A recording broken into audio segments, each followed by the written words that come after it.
شہزادی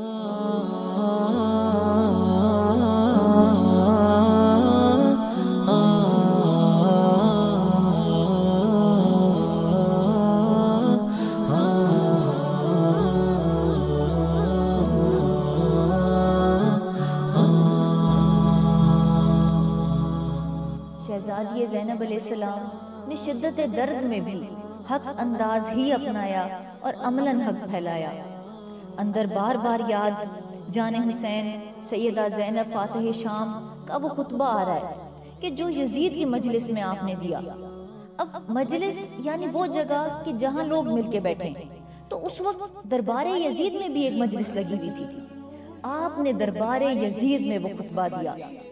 آپ کا وہ خطبہ حقیقت اور حق سے بھرا تھا۔ آپ نے وہاں اپنے غم کا اظہار یا اپنے درد کا اظہار اس دور میں بھی دنیا کے آگے رونے سے یا بیان کرنے سے نہیں کیا، بلکہ آپ نے حق اور حقائق سے آگاہ کیا۔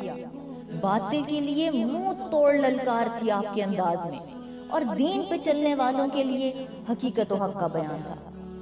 آپ نے اس وقت بھی شدت درد اور اس قدر ظلم سہنے کہ اپنے بھائی کو ذبح ہوتے دیکھ، اپنی اولاد اپنی کل کمائی لٹانے کے بعد بھی کہیں اپنا حوصلہ نہ کھویا، کہیں اپنا صبر نہ کھویا۔ میری جان میری نسلیں قربان ہیں آپ پہ۔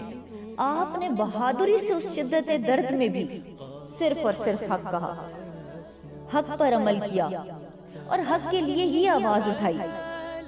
آپ نے اپنی زبان کا استعمال بھی حق کیا، آپ نے اپنے ہاتھوں کا استعمال بھی حق کیا، اور جب باحوصلہ کربلا سے شام درباروں میں اس بے پردگی کے عالم میں بھی آپ نے سفر کیا، تو آپ نے حق کو عیاں رکھا اور پیغام حق ہی دیتی رہی۔